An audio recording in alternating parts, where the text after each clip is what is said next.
The critical patriot देखने वाले सब दोस्तों को खुशामदीद। आज मेरे साथ मौजूद हैं जनाब ताहिर मलिक साहब। ताहिर मलिक साहब ने कायद-ए-आज़म यूनिवर्सिटी और फिर हाइडलबर्ग यूनिवर्सिटी से इंटरनेशनल रिलेशंस की तालीम हासिल की। आजकल इस्लामाबाद की एक यूनिवर्सिटी में इंटरनेशनल रिलेशंस पढ़ाते हैं। इनकी एक वजह शोहरत ये भी है कि इनके वालिद साहब प्रोफेसर फ़तेह मोहम्मद मलिक मुल्क के मशहूर व मारूफ दानिश्वर हैं। मसला कश्मीर जो है 74 साल से हमारे साथ मौजूद है और हम अब तक इसका कोई सोल्यूशन नहीं ढूंढ पाए। तो आपके ख्याल में क्या है इसका रियलिस्टिक सोल्यूशन? बहुत शुक्रिया शकील साहब, आपके प्रोग्राम में शमूलियत करके बड़ी खुशी हो रही है।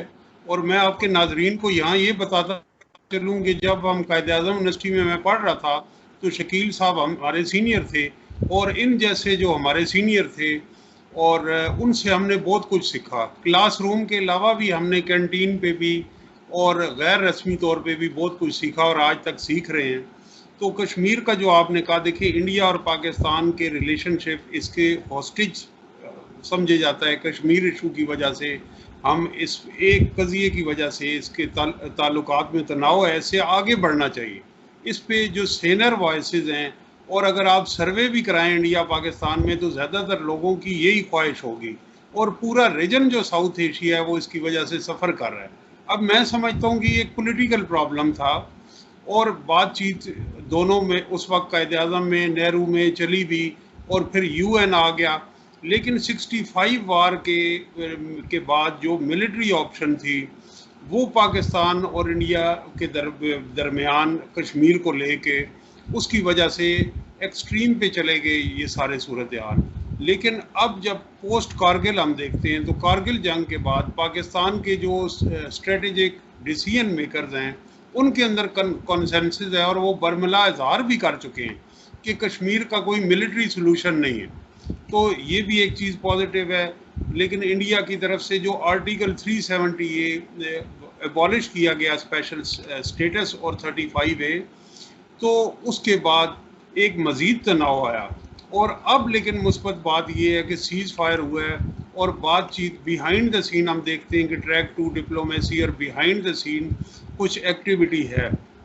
तो सबसे पहली बात ये है कि जो इंडिया और पाकिस्तान के दरमियान टॉक्स हैं या डायलॉग हैं ये इंस्टीट्यूशनलाइज होने चाहिए। और चाहे वो कश्मीर का बॉर्डर हो या वाघा बॉर्डर हो या सिंध का खोखरा पार हो, राजस्थान सेक्टर हो, यहाँ पे आमदोरफ्त जो है वो जारी रहनी चाहिए। People to people level contact हो, औरतों को, बच्चों को, दानिश्वरों को, सिविल सोसाइटी को, पॉलिटिशियंस को, बुजुर्ग शहरियों को, पुरअमन लोगों को एक दूसरे से के मिलने की राह में रुकावट नहीं होनी चाहिए। और ट्रेड भी हमें इनकरेज करना चाहिए। तो इन इकदामात से एतमाद साजी की जो फिजा है, कॉन्फिडेंस बिल्डिंग मेयर्स, वो काफ़ी हद तक बेहतर हो जाएंगे।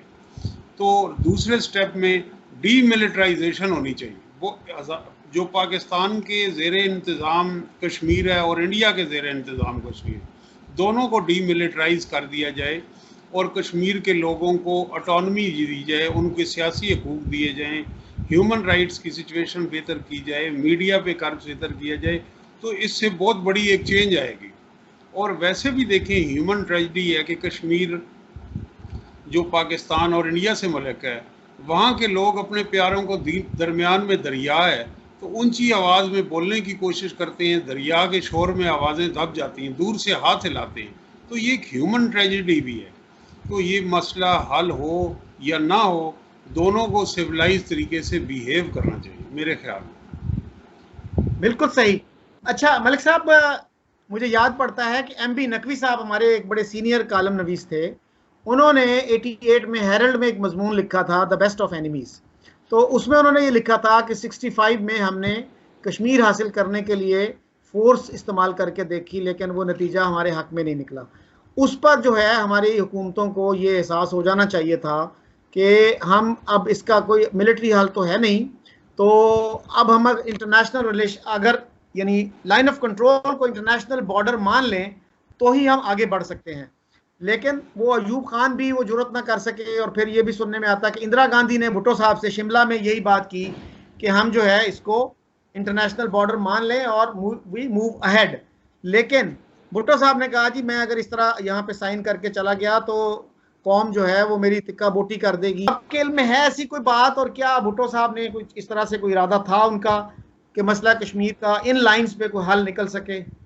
देखिए, एक तो शिमला अकॉर्ड के वक्त पाकिस्तान बड़ी वीक बारगेनिंग पोजीशन में था, तो उस वक्त ये इंडिया की तरफ से अब जो मेमोयर्स बहुत सारे शाया हुए हैं, जिस तरह आप हवाला दे रहे हैं, तो इंदिरा गांधी के जो एडवाइज़र्स थे, या जो हमें स्टैनले वॉलपर्ट का वर्जन मिलता है जुल्फी भुट्टो पाकिस्तान में और किताबों में, इस जानिब इशारा है कि बिहाइंड द सीन इंडिया के पास एक पोजीशन ऐसी थी कि वो कह रहा था कि वंस एंड फॉर ऑल इसको सेटल किया जाए।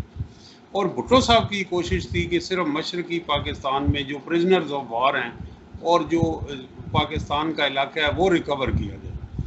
तो लेकिन बायलैटरल उसमें जो एक एग्रीमेंट हुआ कि बायलैटरलिज्म का, कि ये पाकिस्तान और इंडिया दोनों इसको बायलैटरल फोरम पे हल करेंगे, वो इंडिया ने अपनी सफारती कामयाबी जानी और पाकिस्तान ने अपनी सफारती कामयाबी ये जानी कि 90,000 के करीब कैदियों को छुड़ा लिया गया और वो किया गया। और इसके बाद अगर आप ये, मैं आपकी बात को आगे लेके भी चलूँ, तो लाहौर डिक्लेरेशन जो वाजपेयी और नवाज शरीफ के बीच में हुआ, तो ये हमें यूँ नज़र आता है 1 स्टेप फॉरवर्ड 2 स्टेप बैक। फिर जनरल मुशर्रफ ने, जो कारगिल वार के आर्किटेक्ट थे, उन्होंने भी बहुत पीस के लिए कुछ एफर्ट की, उस वक्त वहाँ इंडिया से हुई, और फिर उसके बाद नवाज शरीफ आए। इसमें मेन एक जो मुझे प्रॉब्लम नज़र आता है, मैंने ये कहा कि इससे पहले चाहे जो भी आप सेटल करें किसी प्रपोजल से, जिस तरह ये आपने एक प्रपोजल बताई कि इसको इंटरनेशनल बॉर्डर, इस तरह की और भी प्रपोजल हैं, लेकिन बातचीत का आगाज़ होना चाहिए, people to people level contact होना चाहिए। और इसमें सबसे इम्पॉर्टेंट एक फैक्टर है जिसको इंडिया में भी इग्नोर किया जाता है, पाकिस्तान में भी, वो ये है कि इसमें 3 पार्टीज़ हैं, इंडिया है, पाकिस्तान है और कश्मीरी लोग हैं। चाहे वो पाकिस्तान के में शामिल कश्मीरी लोग हैं या इंडिया में रहने वाले कश्मीरी लोग हैं, उनकी राय क्या है? क्या वो 2 मुल्क इंडिया और पाकिस्तान आपस में अगर इस पर एग्री भी कर लेंगे, तो क्या जो असल स्टेक होल्डर हैं, असल फरीक हैं कश्मीरी, वो इंडिया की रियासत के पेश किए गए मुख्तलिफ फार्मूले जो हैं वो वादी में अमन नहीं ला सके?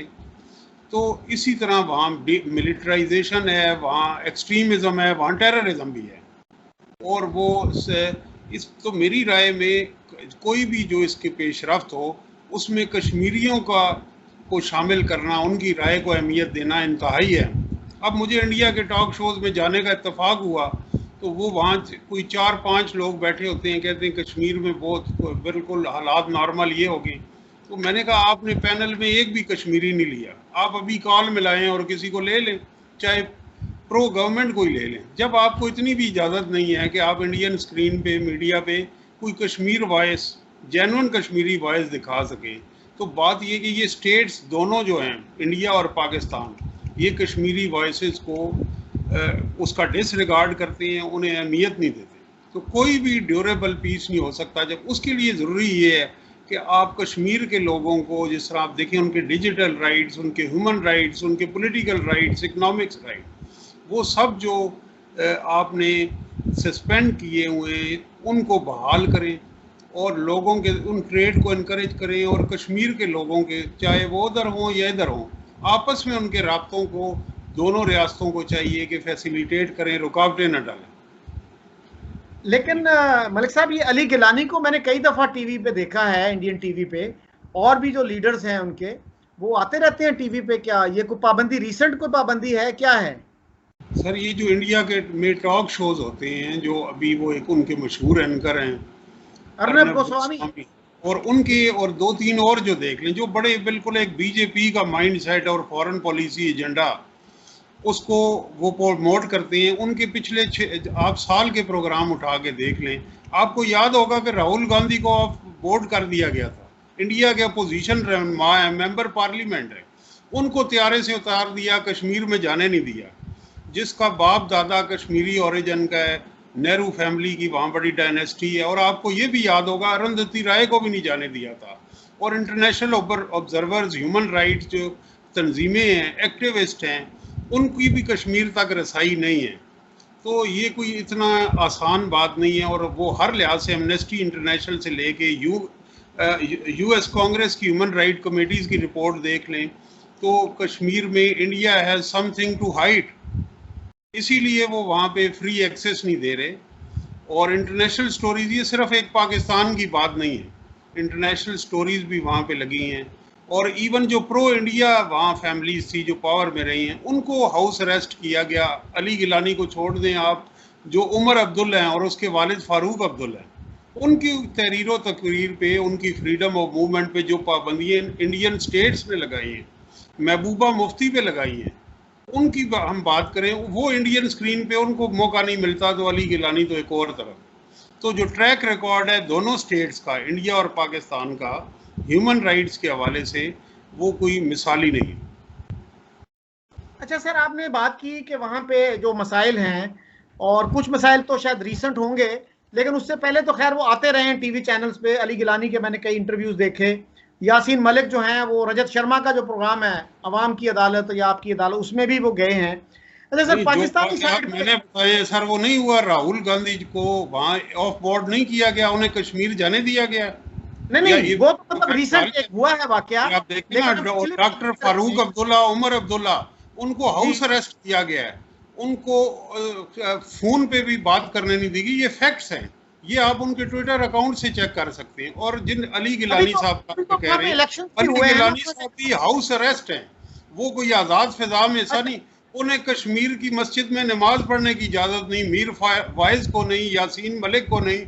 यासीन मलिक अपने बीवी बच्चों की शक्ल नहीं देख सका, वो पाकिस्तान में है। तो ये इतनी सादा बात नहीं है। इंडिया का जो ट्रैक रिकॉर्ड है ह्यूमन राइट्स का, उसको पूरी दुनिया कंडेम कर रही है कि एक fascist right wing Hindu extremist party India को रूल कर रही है, जिसको हिंदूज भी प्रोटेस्ट कर रहे हैं उस पर, क्रिश्चियन भी, सिख भी। इंडिया की फार्मर्स मूवमेंट को ट्रेटर मूवमेंट करके गाया गया। और जो इंटरनेशनल सेलिब्रिटीज हैं, जब उन्होंने ह्यूमन राइट्स की इंडिया में मजम्मत की है, तो उस पर भी इंडियन गवर्नमेंट ने प्रोटेस्ट किया है, ट्विटर कंपनी से किया है। तो ये बिल्कुल कोई कॉस्मेटिक चीज़ें नहीं है। ये हमें बताता है कि इंडिया में एक पॉपुलिज्म की, एक्सट्रीमिज्म की, फाशिज्म की वेव है, जिससे सिर्फ मुसलमान ही मुतासर नहीं, वहाँ के हिंदू, सिख, शाहीन बाग मूवमेंट देख लें, इंडियन सिटीजन बिल देख लें, वो सब मुतासर हैं। इंडिया के बॉलीवुड के एक्टर्स को, सिविल सोसाइटी एक्टिविस्ट को, और उनको भी किस तरीके से टारगेट किया इस प्रेजेंट रजीम ने। इंडिया का जो जमहूरियत की उसका डेमोक्रेसी इंडेक्स इकोनॉमिस्ट का है, उसमें इंडिया की जमहूरियत 3-4 दर्जे नीचे उसकी तनजली हुई है, डेक्लाइन में गई है। ये वो फैक्ट्स हैं जो इंडिपेंडेंट हैं, वेरीफाइएबल हैं, जिसके ऊपर पाकिस्तान का भी एक तबका खामोश रहता है, वो कभी उसको उजागर नहीं करता। वो पाकिस्तान के मसाइल बताएगा, लेकिन वो इंडिया का जो गटर है, उसके ऊपर जो इश्यूज हैं, उसके ऊपर वो बिल्कुल उसके जो लिप्स हैं, खामोशी तैयार कर ले। तो देखिए, स्टेट जो है, मैंने खुद तस्लीम किया कि पाकिस्तान का भी ह्यूमन राइट मिसाली नहीं, लेकिन जब हम इंडिया की बात कर रहे हैं तो हमें ये सवाल जरूर पूछना चाहिए कि जिन टॉक शोज का आप हवाला दे रहे हैं, वहाँ अरुंधति राय को क्यों नहीं बुलाया जाता?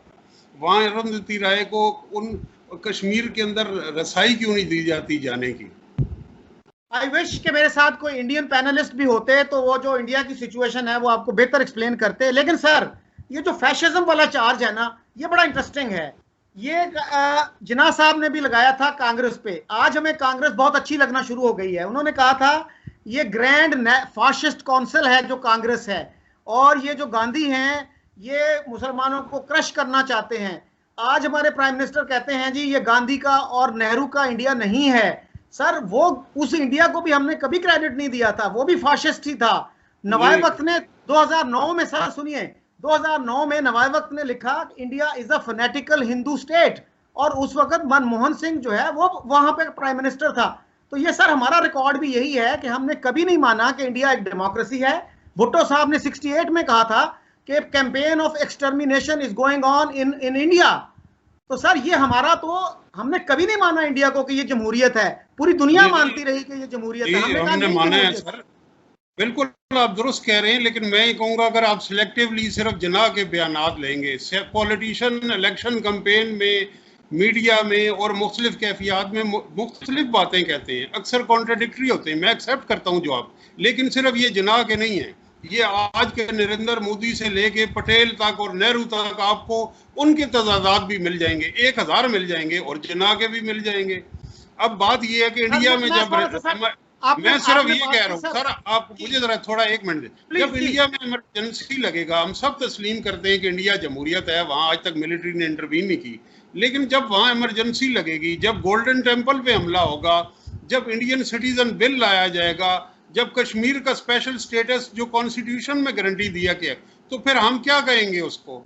देखिए, डेमोक्रेसी को चैलेंज सिर्फ फौज से नहीं होता, डेमोक्रेसी को चैलेंज डोनाल्ड ट्रंप से भी होता है, नरेंद्र मोदी से भी होता है, जो गुजरात कारनेज के अंदर और इंडिया के अंदर तहकीकाती इदारों ने ये साबित किया है कि इंतहा पसंदाना और नस्ली तासुब का शिकार कौन लीडर है। और ये अमेरिका ने ही उनका वीजा भी रिजेक्ट किया था, ये कोई पाकिस्तान नहीं। तो आप सिलेक्टिव चंद मिसालें दे रहे हैं, वो ठीक हैं, लेकिन इससे ज्यादा इंडिया की अपनी हिस्ट्री में मिसालें हैं। इंडिया के भी तजादात हैं, पाकिस्तान के भी हैं। अब यहाँ जो एक एंटी इंडियन लॉबी है पाकिस्तान में, वो सिर्फ इंडिया के तजादात उजागर करती है, और पाकिस्तान में जो प्रो इंडियन लॉबी है वो सिर्फ पाकिस्तान के तजादात करती है। मैं ये कहता हूँ कि आप कांग्रेस के, मुस्लिम लीग के, इंडिया के, पाकिस्तान के, दोनों के तजादात बताएं ना।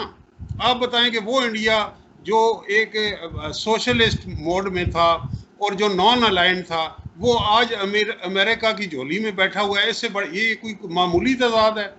तो तजादात हर कौम के, लेकिन हमारे जो दोस्त हैं वो उन्होंने ऐनक ऐसी पहनी हुई है जिसमें सिर्फ दूसरे के तजादात नजर आते हैं, अपने के नहीं है। इंडिया के तजादात पे आप प्रोग्राम, मैं आपको इंडिया के अंदर से 5 बंदे देता हूँ जो इंडिया के तजादात पे बात करेंगे, आप उनके साथ प्रोग्राम करें। और फिर ऐसे लोग भी हैं जो पाकिस्तान के तजादात पे बात करेंगे। तो दोनों स्टेट्स ने आगे बढ़ना है। मैं डेफिनेटली ऐसे लोगों से भी इंटरेक्ट करना चाहूंगा जो इंडिया के तजादात जाहिर करते हैं, पाकिस्तान के तजादात जाहिर करते हैं। आपने सर पटेल की बात की। पटेल सर वो बंदा है जिसने पाकिस्तान को ये ऑफर की कि आप हैदराबाद दक्कन को छोड़ें और कश्मीर ले लें। पाकिस्तान मूवमेंट के एक लीडर थे सरदार शौकत हयात, उन्होंने अपनी किताब में ये लिखा कि मेरे सामने माउंट बैटन ये ऑफर लेके आए और मैंने बाद में गया, मैं लियाकत अली खान को कहा कि सर ये अच्छी ऑफर है, कश्मीर में हमारी कैंपेन अच्छी नहीं जा रही, तो आप इसको एक्सेप्ट कर लें। तो मुझे लियाकत अली खान ने कहा, शौकत तुम मुझे पागल समझते हो कि मैं इतनी बड़ी रियासत हैदराबाद दक्कन जो पंजाब से भी बड़ी है उसको छोड़ के कश्मीर की चंद पहाड़ियां ले लूं? And he is not the only one. ये फरोज खान नून ने भी बात लिखी है और ये चौधरी मोहम्मद अली ने भी ये बात लिखी है। एजेके के जो पहले प्रेसिडेंट थे सरदार इब्राहिम, उन्होंने भी ये बात लिखी है। लेकिन आज पाकिस्तान के नौजवानों को, किसी स्टूडेंट्स को ये बात नहीं बताई जाती, कोई हमारा कालम नवीस इसका जिक्र नहीं करता, कोई एंकर इसका जिक्र नहीं करता। तो we are taught selective history sir. बात ये है कि आप एक उस्ताद भी हैं और आप एक दानिश्वर भी हैं और आप पाकिस्तानी मीडिया से ताल्लुक़ रखते हैं, और अभी आपने इस बात का जिक्र कर दिया, तो फिर ये साबित हो गया कि और सरदार शौकत हयात की किताब पाकिस्तान में छपी है और कई एडिशन छपे हैं, आज भी हमारे घर के करीब जो बुक स्टोर है उसमें दस्तयाब है। तो ये मैं आपको कहना चाहता हूँ कि ये क्या वजह हुई कि जसवंत सिंह ने जब बुक लिखी तो वो उसकी कोई इंडिया में बुक लॉन्च नहीं कर सके, और वो एडवानी जो कायद आज़म के मज़ोलियम पे ट्रिब्यूट पेश करने के, उसका रिएक्शन भी ज़रा देख लें शकील साहब। बात यह है कि history is the narrative we construct after our memory picks up the pieces that really fit into our need for causation. तो ये सारी चीज़ें हम पिक करते हैं सिलेक्टिवली। इंडिया और पाकिस्तान मिरर स्टेट्स हैं, वहाँ जिस तरह की इंतहा पसंदी है, हमारे यहाँ जिस तरह की इंतहा पसंदी है, हम उसको सिलेक्टिवली दिखाते हैं। अच्छा सर, आपने जसवंत सिंह की किताब की बात की। जसवंत सिंह की जो किताब है, मेरा नहीं ख्याल कि इंडिया में बैन है।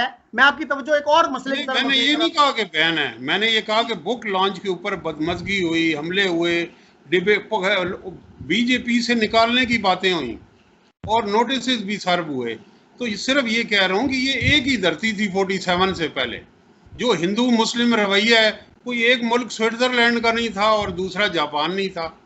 तो ये यहाँ पे जो गैर इंतहा पसंद हिंदू और मुस्लिम है, अमन उनके दरमियान होगा। ये एक एजेंडा सेटिंग के लिए पाकिस्तानी मीडिया और इंडियन मीडिया गैर जिम्मेदारी का मुजाहरा करते हुए पाकिस्तान का एक मखसूस चेहरा दिखाना चाहता है। वो चेहरा बीजेपी के एजेंडा में फिट इन होता है। कि देखें जी अच्छा सर, ये मुसलमान मुझे ऐसे बताइए। हैं, औरतों को हकूक नहीं देते। तो यही अमल की राह, बाल ठाकरे में और हाफिज सईद में कोई फर्क नहीं, दोनों आपस में मिले हुए हैं। एक कहता है पाकिस्तान में कि इंडिया की फिल्म नहीं देख यहाँ चलने दूंगा, दूसरा कहता है इंडिया के फनकारों को, मौसीकारों को यहाँ परफॉर्म नहीं करने दूंगा, पिच उखाड़ूंगा। तो दोनों मिले हुए हैं आपस में। इन सर इंतहा बात, पसंदों के सर नरगे थोड़ा से सा, जब तक इंडिया ताल्लुकात नहीं निकलेगा तब तक इसमें मुस्बत पेशरफ्त नहीं होगी।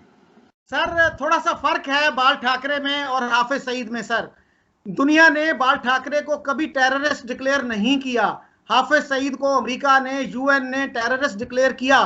और बाल ठाकरे पे कभी ये इल्जाम नहीं लगा कि उसने अपनी जमात जो है शिवसेना, उसके लोग पाकिस्तान में भेजे या किसी और मुल्क में भेजे। हाफिज सईद का आपको पता है कि उनके ऊपर कौन सा इल्जाम है जो नहीं लगा।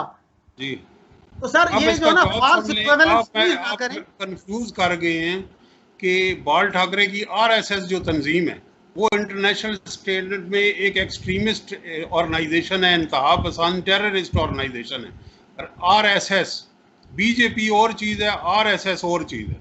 एक बात। दूसरा, जो समझौता एक्सप्रेस का वाकया हुआ था, मैं तस्लीम करता हूं, मैं कोई हाफिज सईद का सपोर्टर, समझौता एक्सप्रेस की इंक्वायरी रिपोर्ट में जो लिंक्स मिले हैं हमें, उसमें इंडियन स्टेट की भी इन्वॉल्वमेंट थी, उस कर्नल की भी थी।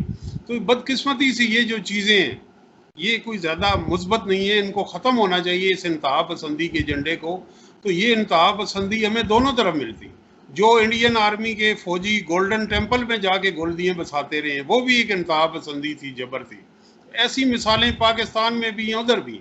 सिर्फ ये कहना कि इंडिया बड़ा शाइनिंग है, वो डेमोक्रेसी है, तो उसके अंदर भी कॉन्ट्राडिक्शंस हैं। जिन कॉन्ट्राडिक्शंस पे प्रो इंडियन लॉबी पाकिस्तान में भी बात नहीं करती।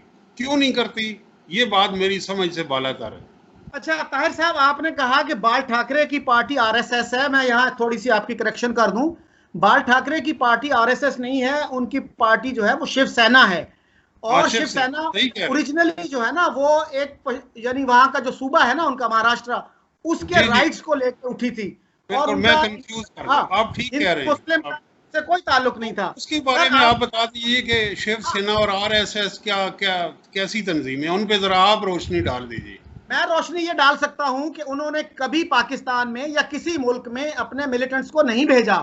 और ये फॉल्स इक्विवेलेंस हमें नहीं ढूंढनी चाहिए। आपने सर सिटीजनशिप एक्ट पे भी बात की। नहीं, मैं ये आपने कह रहा हूँ आपने क्या सर गुजरात, श्रीलंका में इंडिया की इन्वॉल्वमेंट नहीं थी? आप ये सर कह मैं सकते हैं let's go Indian by state one की by one. Involvement sir sir Sri Lanka में, नेपाल में नहीं है?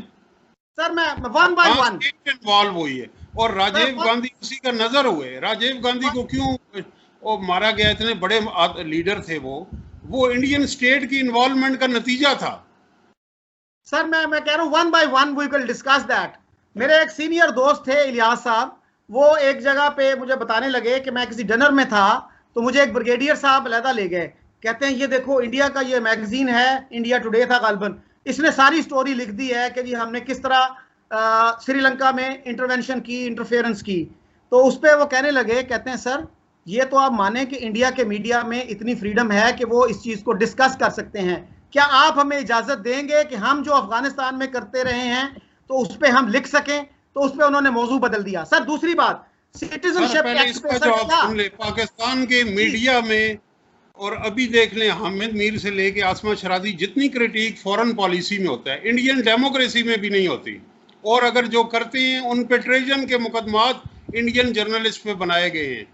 और उनकी जिंदगी तो इसलिए इंडिया का जो इस वक्त ट्रैक रिकॉर्ड हम देख रहे हैं वो पॉपुलिज्म का, एक्सट्रीमिज्म का, वहाँ एक वेव है जिसने मीडिया फ्रीडम को कर्ब किया है। ये वो आप इंडिया कोई महात्मा गांधी का नहीं है, लेकिन उस महात्मा गांधी को जिसने एक इंतहा पसंद हिंदू ने गोली मारी, वो इंतहा पसंद हिंदू सोच जो है आज इक्तदार में है।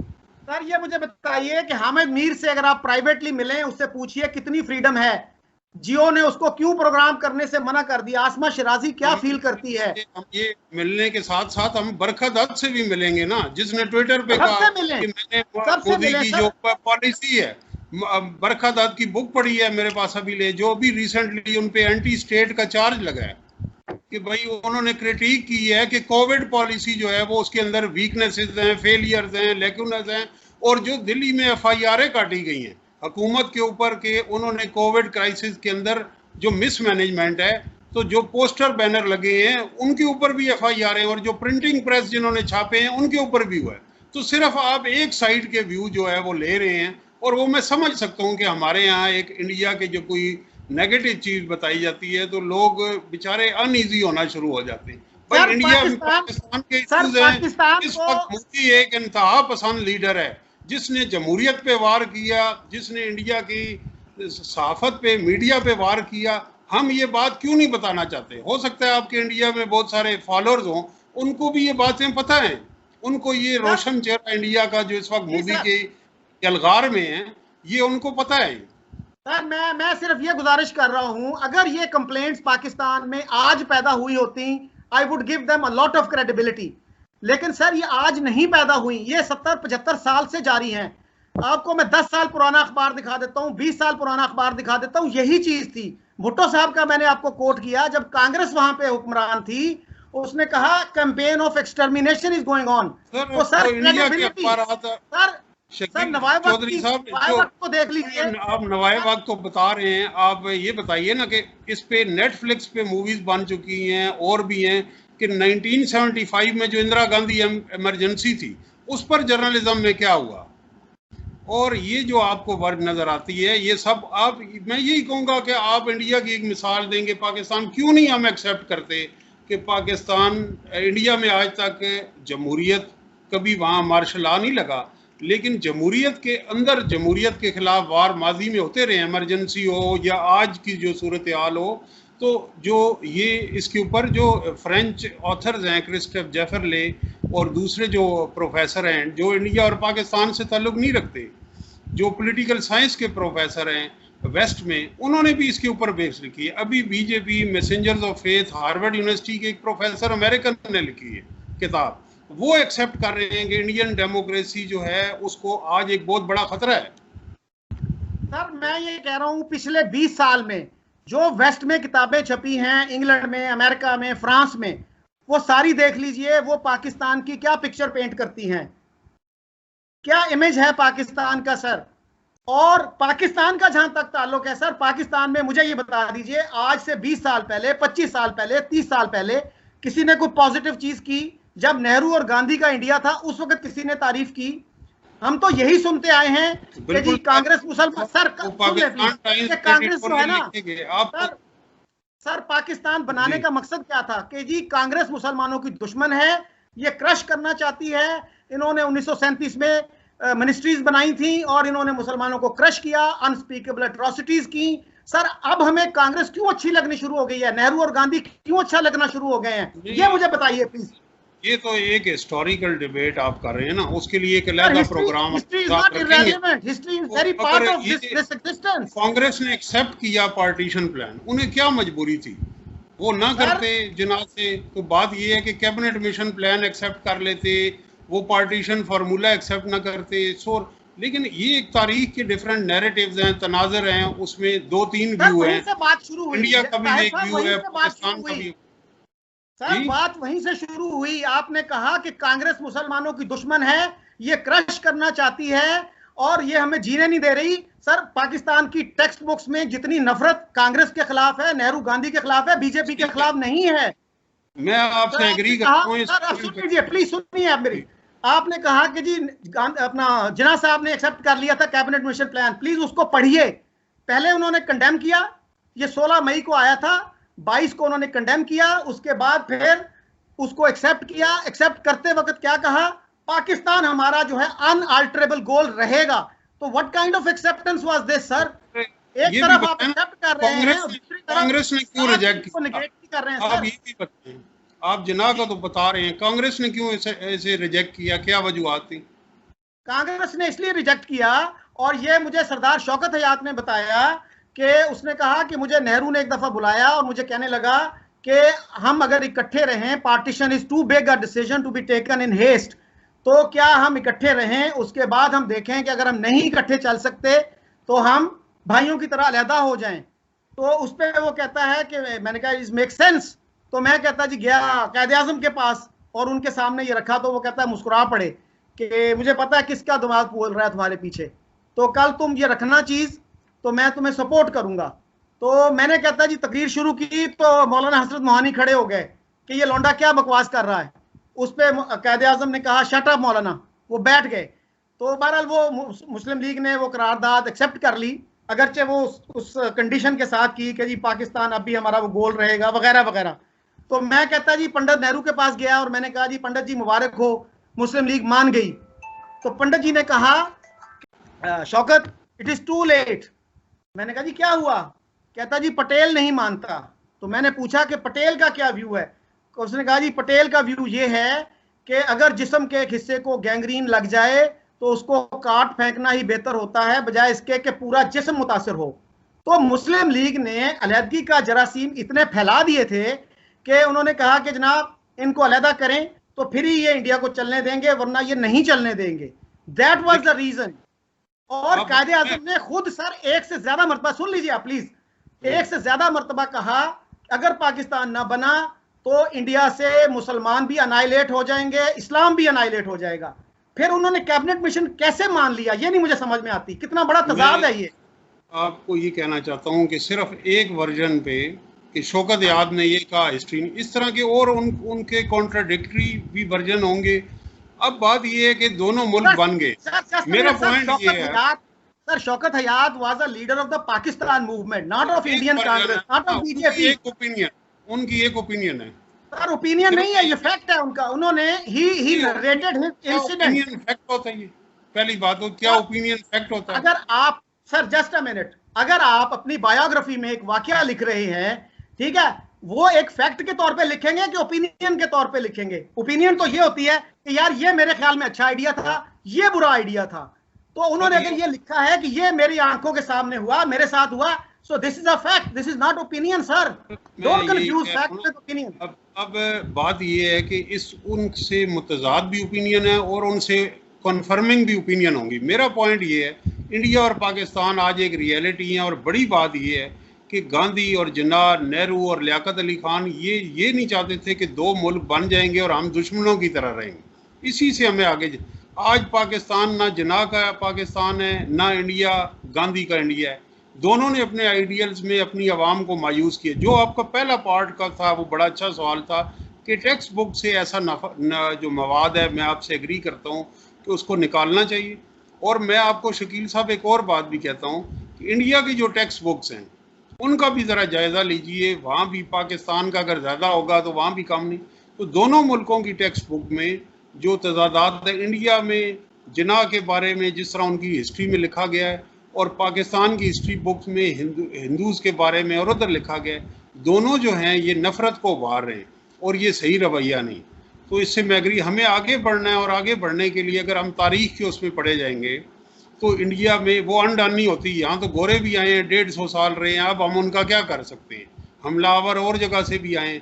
अब इसको दुनिया इंटीग्रेशन की तरफ जा रही है, European community, south east Asia, south Asia को भी इंटीग्रेशन की तरफ जाना चाहिए, इकनॉमिक कोऑपरेशन करना चाहिए।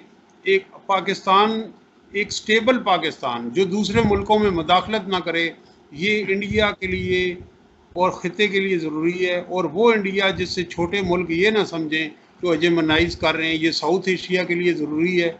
और इंडिया को पाकिस्तान से ख़तरा नहीं होना चाहिए, पाकिस्तान को इंडिया से नहीं ख़तरा होना चाहिए।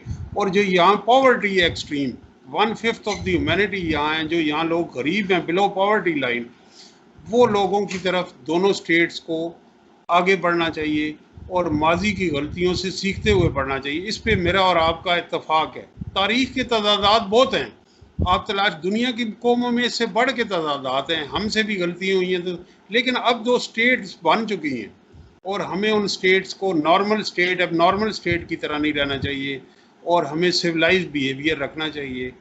ये मेरी राय है। मैं अर्ज करूं सर, देखिए अगर जिन्ना साहब और लियाकत अली खान अच्छे ताल्लुकात चाहते थे तो सर उन्होंने जूनागढ़ की एक्सेशन क्यों कबूल की? जूनागढ़ का ना आपसे बॉर्डर लगता था, ना वहां की मेजॉरिटी मुस्लिम पॉपुलेशन थी, ठीक है। एम्बेसडर शाहिद अमीन ने यह लिखा कि जी Pakistan eroded its case on Kashmir. आपने क्यों अनप्रिंसिपल्ड पोजीशन लिया? आज आप नौजवानों को नहीं बताते, अपने स्टूडेंट्स को नहीं बताते कि हमने बता रहे हैं, हाँ, आपको बता रहे हैं। तो आप अकेला आदमी हूं सर, 22 करोड़ की आबादी है सर, मैं किसी मेन स्ट्रीम चैनल पे नहीं हूं। है ना, जब आपके लाखों लोग ये प्रोग्राम देखेंगे, आप ये नहीं, पाकिस्तान में आप बात कर सकते हैं हिस्ट्री, आयशा जलाल की भी यहाँ किताबें छपी हैं, डॉक्टर इश्तियाक साहब की जो किताब इंडिया में छपी है वो भी यहाँ लाहौर में छपी। तो ऐसी बात नहीं है, मुख्तलिफ वर्जन हमें करने चाहिए। और आपका जो प्रोग्राम का नाम भी है क्रिटिकल, वो इसी वजह से है कि आप एक मुनफरिद और अच्छा एक पर्सपेक्टिव लाते हैं। तो बात ये कि ये बातें ज़रूर होनी चाहिए और बतानी चाहिए। इसी तरह इंडिया का जी जी मैं यही कर रहा हूं कि देखिए, हमारे यहाँ इंडिया को कंडेम करना एक ग्रोथ इंडस्ट्री है और 75 साल से है। ठीक है जी, हम इंडिया के बारे में कोई अच्छी खबर नहीं पढ़ने को मिलती हमें, इसलिए कि हमारा मिजाज उस तरह का हो गया है। I give you one example. अभी चंद महीने पहले की बात है, कश्मीर की 2 बच्चियां, आजाद कश्मीर की, वो भूल के रास्ता इंडियन साइड पे चली गई। वहां पे उनके साथ कोई ज्यादती नहीं हुई, कोई वो नहीं हुआ, उनको तोहफे दे के वापस भेजा गया। किसी पाकिस्तानी चैनल ने ये रिपोर्ट नहीं किया, because no news is good news from India. वो अगर वहां उनके साथ बदतमीजी होती, सर सुनिए प्लीज, उनके साथ अगर बदतमीजी होती तो वो सारे मुल्क में प्राइम मिनिस्टर से लेके तो नीचे तक वो बयानात आ रहे होते। दूसरी सर मैं आपको फर्क बताऊं इंडिया और पाकिस्तान का। पाकिस्तानी एम्बेसडर दिल्ली में जो होता है, वो कोई ऐसा थिंक टैंक नहीं, कोई ऐसी यूनिवर्सिटी नहीं जहां पे जाके वो लेक्चर ना दे। मुझे आप बता दीजिए एक इंडियन एम्बेसडर का नाम जिसने कायदे आजम यूनिवर्सिटी में जाके कभी लेक्चर दिया हो, पंजाब यूनिवर्सिटी में जाके लेक्चर दिया हो। सर ये ना करें कि इक्विवेलेंस, फॉल्स इक्विवेलेंस ना ढूंढे। There are huge differences. वहां पे एनजीओ के बच्चे, सर सुन लें आप प्लीज, एनजीओ के बच्चे, अब्दुल बासित जब एम्बेसडर थे उनका मैंने फेसबुक पे देखा, एनजीओ के बच्चे वहां जाते हैं, वो 4-5 घंटे वहां गुजारते हैं। यहां पे आप किसी एनजीओ को कहें ना इंडियन हाई कमीशन जाएं, आप 1 मिनट के लिए अंदर जाएंगे, बाहर आप लाइन लगी होगी, वो पूछेंगे आपसे कहां गए थे, क्यों गए थे, किससे मिले थे। तो सर ये भी हमें फर्क पेश नजर रखना चाहिए। मेरा ख्याल है ये इसे आखिरी सवाल करते हैं, ये इस पे दोबारा कर लेंगे। एंडलेस एक डिबेट है। अब आप देखें कि फैज़ अहमद फैज़ जो अमन के दाई थे और इंडिया में उनकी इतनी रिस्पेक्ट थी, उनकी बेटी को 2 साल पहले इंडिया से डिपोर्ट किया गया। सलीमा हाशमी को जो NCA की यहाँ प्रोफेसर हैं आर्ट्स की। और इसी तरह मैं ये कहना चाहता हूँ, यहाँ किश्वर नाईद और दूसरे जो हमारे राइटर्स हैं उनके वीज़े रिजेक्ट हुए, इसी तरह पाकिस्तान ने भी किया होगा।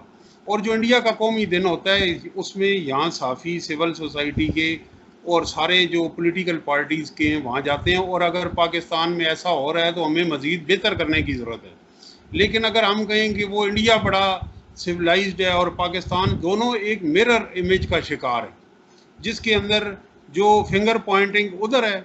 और इंडिया पाकिस्तान से क्या करेगा? वो पहले जो डिसेंडिंग नोट जो वहाँ एंटी गवर्नमेंट होने को, जो आप फाशिज्म पे बड़ा आपको इत्तेफाक हुआ है इख्तलाफ, एंटी गवर्नमेंट को एंटी स्टेट समझा जा रहा है आज इंडिया में। पाकिस्तान को तो छोड़ दें आप, वो जो JNU यूनिवर्सिटी के अंदर जा सकते हैं, JNU यूनिवर्सिटी के अंदर कौन गया है?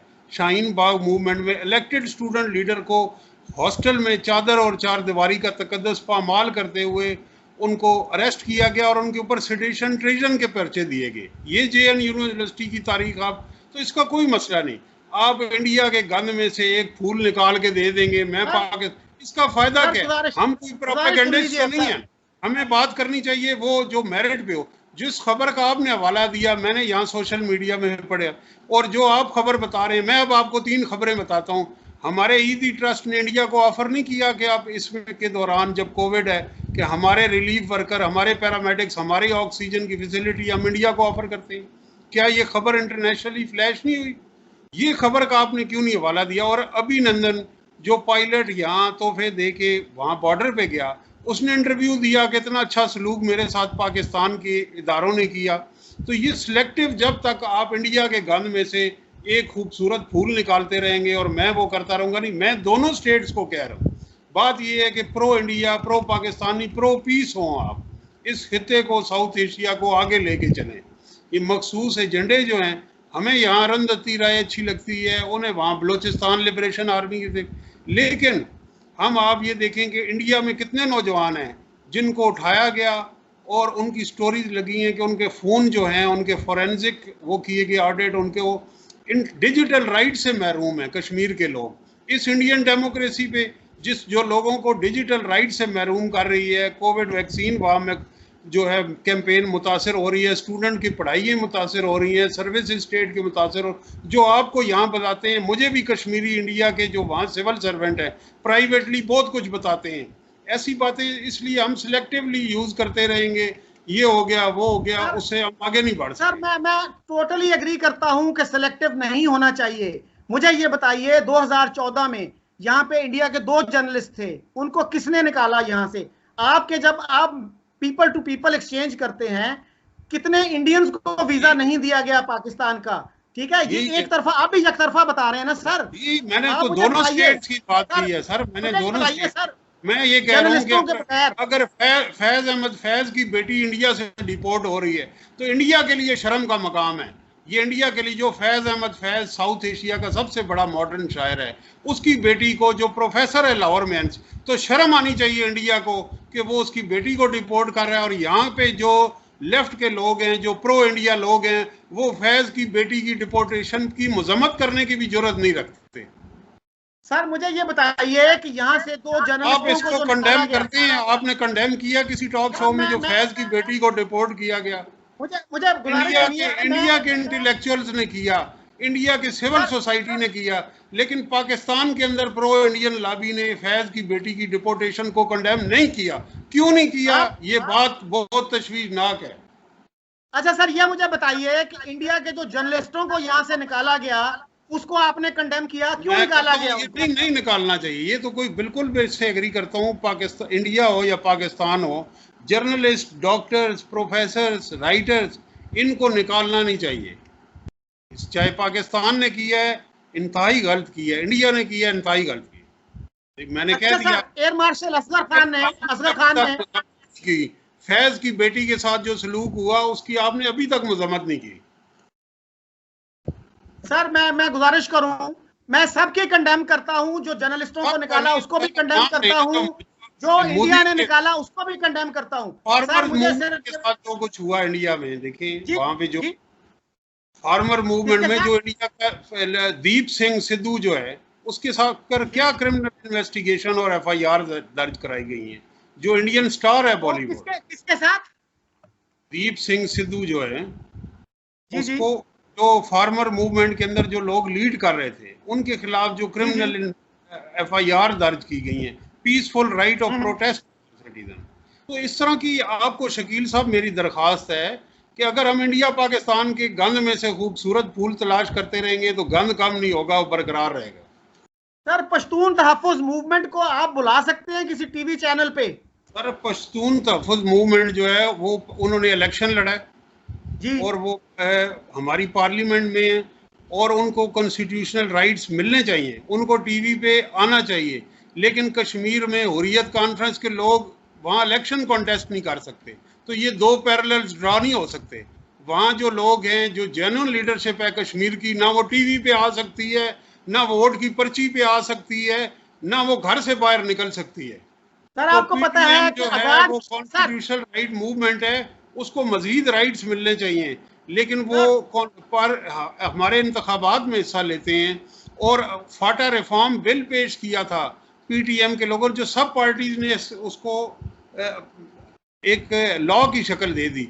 लेकिन मैं आपसे एग्री करता हूं कि उनके ह्यूमन राइट्स हमें मजीद देने चाहिए, स्टेट को उनके राइट्स जो हैं वो डिनाई नहीं करने चाहिए। अच्छा सर, वो क्या टीवी पे आ सकते हैं? टीवी पे आप उनके खिलाफ इतना प्रोपेगेंडा कर सकते हैं, उनको बुला के आप उनसे नहीं पूछ सकते?